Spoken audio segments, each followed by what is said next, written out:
You're in your studio right now? Well, my makeshift studio. And Yeah. So there's my keyboard and then there's my bed. I would like to introduce you to my audience right now. So I'm being live by my professional account, Desi Artist, as well as my personal account. Okay.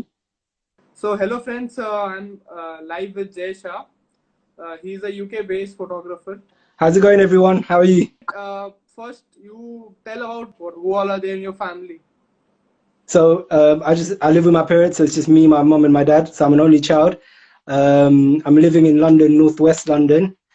And yeah, I've been doing photography for about 10 years now. Oh wow! Yeah, but professionally, Born I would say or professionally, I'd say about 5 years. you're born and brought up in London. Yes, northwest London. Oh, great, great, great. So, how's this quarantine going with you right now? So yeah, in London is quite severe compared to the rest of the country, the rest of the UK. London's very severe. So we're still in lockdown at the moment, and we should be getting clarification on Sunday whether the lockdown will continue or not, or however long it's going to be extended for. At the moment, all mass gatherings are cancelled. They're banned. So that means all weddings have been postponed. So Yeah, very I'm sure that's the same story in India as well. exactly same stories there in Yeah. happening. So, but how have you been keeping busy? Well, while the lockdown's been happening. At first, I thought it will be a very bad experience, lockdown because you can't. Photography happens outside, Of course, so yeah, I thought there's nothing much we will do, and I was feeling sad about that. Not able to go out to do any kind of photography. But yeah, then, that's even right. when I was home, I started working on myself. So I started improving my page, got a lot of old data, my personal photography also that I shoot landscapes and all. So I Yeah. started photos. So then what good thing happened that Lumix, I use Lumix. So Lumix company also approached me to use my photographs. Oh, amazing. Yeah, and then I shot for a Gurdwara in Pune. Okay. My video came in on a news channel also, Punjabi news channel. Oh, amazing. So that is getting a lot of marketing and opportunity to interact with a lot of people. Yeah, So then I thought of doing this also because I felt that a lot of people like me who are into photography field and wedding industry, I'd have a lot of questions that what will happen with the industry because suddenly everything is cut off, photographers, caterers, venue everyone, placement. the whole industry. Yeah, entire industry is shut. So that is why this thought came in my mind that we should talk with people so that we can spread positivity, we can learn something from them, and we can educate, pass that knowledge also to our mates. 100%. Yeah. So, I mean, yeah. Sorry. Go ahead.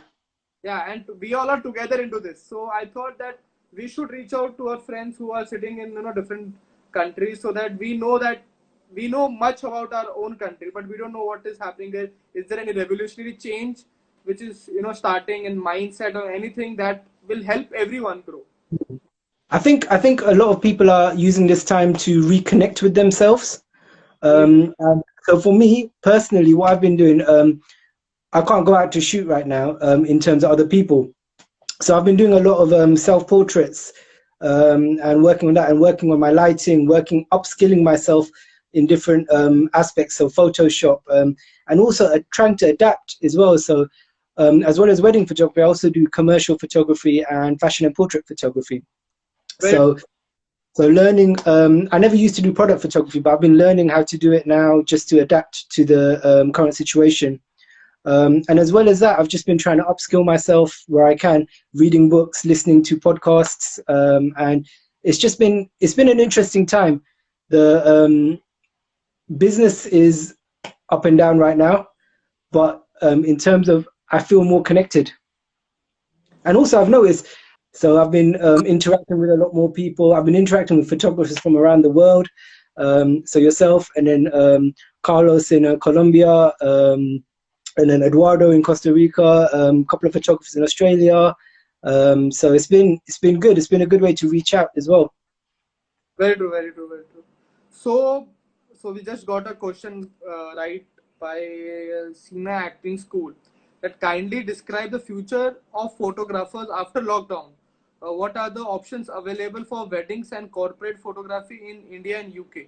I think it depends on what the well, in the UK we've got the government guidelines which we all, follow. So I think it's going to depend on what they say in terms of gatherings, what's going to happen. As far as I can foresee, I think it's going to be smaller gatherings, which means maybe more weddings will be postponed, but maybe more weddings will still go ahead, but on a smaller scale. So Sorry, what go is ahead. the season out there? Like, in which month people get married? All year round, but the summer months. So August is the busiest month. That's like the prime month of getting married. But then also from, I guess you'd say from April onwards till even December now. So, Yeah, but November, December is the peak time. okay, But yeah, have very less weddings after July. So July, August, September, October is a very quiet period for us over here. yeah. It's very hot. That's why. Oh, Yeah, no, it's a rainy season over here, and okay, yeah. In terms, so to answer about the corporate photography, with corporate photography, I think that's still that can still go ahead in certain cases because it depends on what the subject would be. So, for example, headshots, you can still do that with safe social distancing, provided everyone's safe, wearing masks, everything. So I think we will have to adapt to the time, and we will have to adapt to what the new normal is. yeah, that is very true. That someday some people will surely step out and come to for the weddings, shoots, and Yeah, everything. we have to try and make the best out of a bad situation. What would you suggest them to the clients, basically, how to plan or some tips according to a photographer?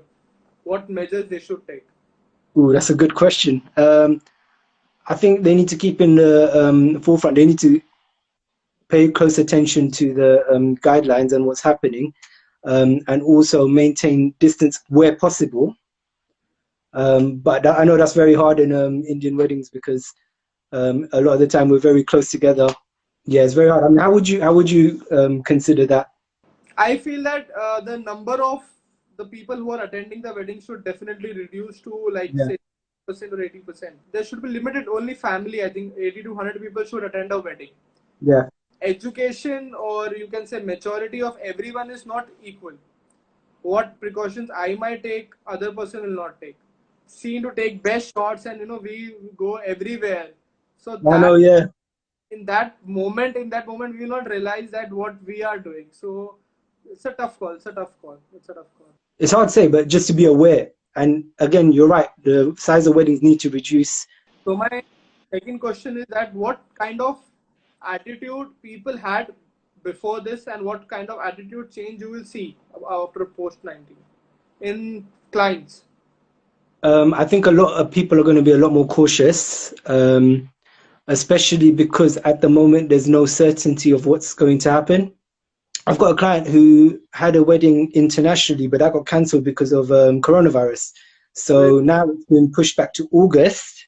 And one of the things they asked me about booking before they booked was, what if it gets pushed back again? So I told them if I'm available, I will book you in as a priority over anyone else. But if I'm not available, I will get someone who I shoot with normally to cover it for you. So my next question leads to that people who are especially photographers and all, and this time there is no work for them. Mm, So what do you advise them to do in this time? People, as you know, that they work on daily per day yeah. basis. Not everybody is not on salary. The freelancers are there. In terms of a business, I would say upskill yourself. Use this time to upskill yourself where you can. Just keep marketing because if you keep marketing, then you'll stay in the forefront of everyone's mind. Okay, cool. So do you think that like if everything goes well, so there will be a lot of rush in weddings, postponing their weddings, and plus who have planned their wedding in November, December, January, and who postponed their wedding. So what do you think that? Yeah, I think the next wedding season is going to be very busy. It's going to be very, very busy. There's going to be so many people getting married. No, no, very, very true, very true. For people like us or the industry, there are lot to select over the clients also. Yeah, I think so. For me personally, I'm just prioritizing. where I can, where I haven't got any bookings already, clients that are postponing from this year. But where I can't, I think it's the best to just do it the same business as usual in terms of I don't know how you work, but nothing's confirmed until it's booked and the contract signed and the booking fees paid. So I think that's going to have to be strict for next year. Very true, very true. That has to be a priority because anything can happen. Again, people Yeah. are head towards the next question. That so there are a few personal questions which I wanted to ask you. Like, Okay. how many years you are into this thing, wedding industry and photography industry? Okay, so photography I started about 10 years ago, but that's when I first started. I started learning and started shooting more and more and more. Weddings, I think I started roughly about 5 years ago, but that was just on the side, just doing one or two weddings a year. And then about 3.5 years ago, I fully went full time with it. And since then, yeah, I've been doing weddings, I've been doing commercial photography, and then recently portrait and fashion photography as well. So how do you find weddings? Weddings, so with weddings, the good thing about weddings is you never know what's going to happen, but you just got to be ready to capture it. So even though the structure of weddings is very similar throughout, things will happen, like especially when you're doing reportage photography where you're trying to capture the natural moments. You're gonna like you have to be alert and looking around, finding like just keep your eyes open, keep your ears open, and when something's happening, be ready to get that shot because it's not always what's happening at the front. Sometimes there's something happening at the back as well. So just yeah, it's quite it'll keep you on your toes.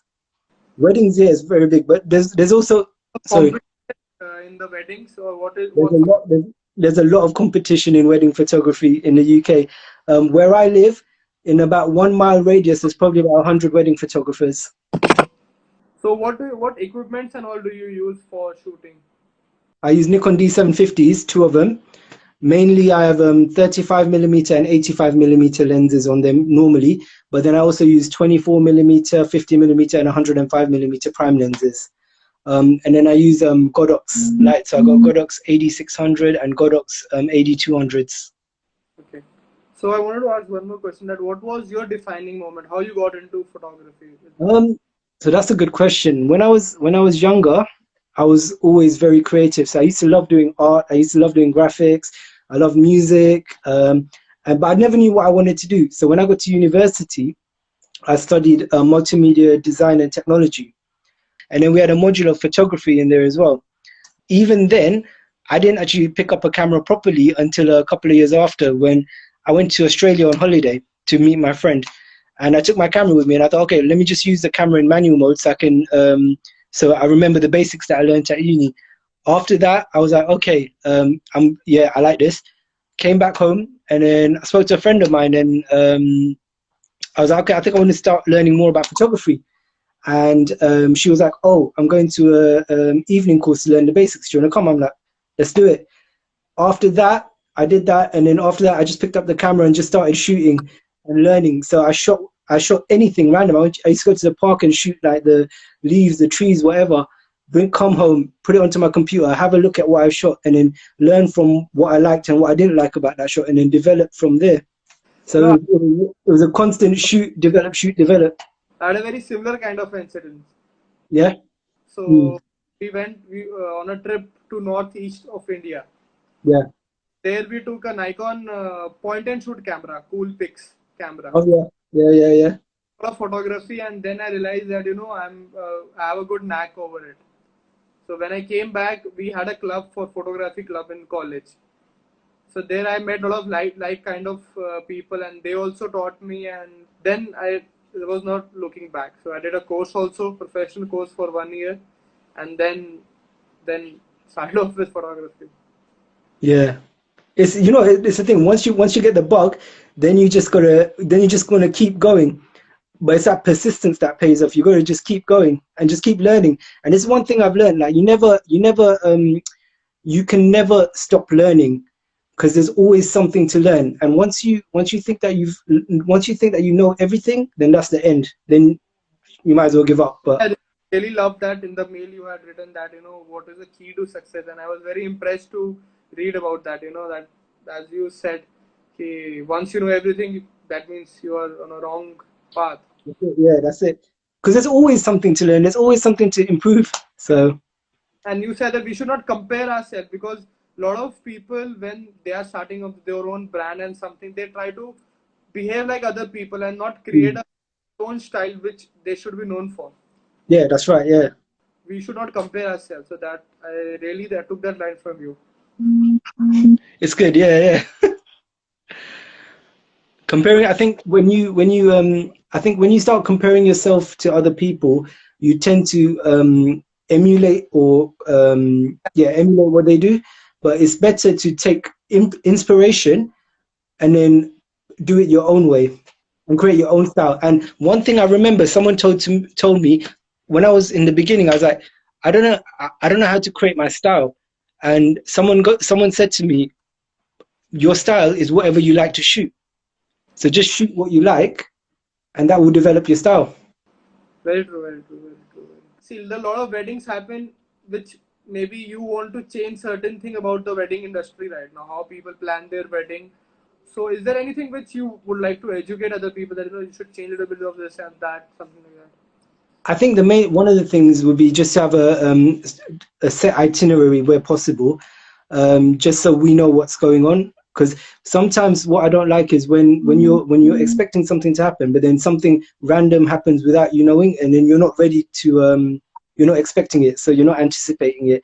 So I guess more just educating the clients to let them know, to let you know of everything that's happening during the day, you know, where possible. Sometimes things will happen randomly, but where possible, it's good to know the itinerary of the day so you can be ready. Very true, very true. So, you shoot a lot of Indian or it's Christian? What kind of community do you are more? Mainly Indian weddings. I do church weddings and Christian weddings as well, but mainly Indian weddings. Mainly Gujarati weddings. Gujarati weddings. They do bargain over the prices, or they are very solid over there. Sometimes they bargain, sometimes they don't, sometimes they accept it. So it depends. So, Yeah. how did you have shoot weddings in India also? Have you shot any wedding? I've shot one wedding in India in Gujarat in Kutch. Any plans to visit India? Yeah, I mean I want to come to Mumbai soon. So yeah. But I don't know when that's going to be now. So Yeah, very true, very true. Very true. okay. How about you? Are you coming to London anytime? Well, once COVID's over, have you got any plans to come to London? I had visited London in 2012, Yeah. and how's BNA over there? I used Yeah, so BNI, so I'm still in BNI. So we had our meeting today. So a lot of the members from BNI Horizon are on the live right now as well. oh wow. Yeah. Yeah, it's great. It's a wonderful platform to connect and have collaborations and work. Yeah, it's yeah, very true. In fact, since the lockdowns happened, I've been speaking to photographers all over the world Very through wonderful. through BNI. Oh, wonderful, wonderful, wonderful. Yeah, Facing maybe because right now we here think about our city, our hometown. We are surrounded with our people, but we are not exploring what's happening in different kind of world. And are they having? They have a certain point of view or something, which is maybe very effective to do right now in this time.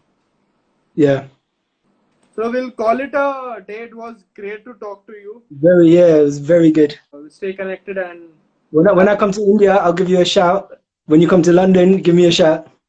sure, sure, 100%, 100%, Yeah, 100%. We'll work things. So say hi to your family members. I will. Say hi to everyone there as well. All right. Okay, great, great. Thanks a Great lot. talking to you. Take care. Stay Welcome. safe out there. Bye. Take care. Bye. Stay Bye. safe.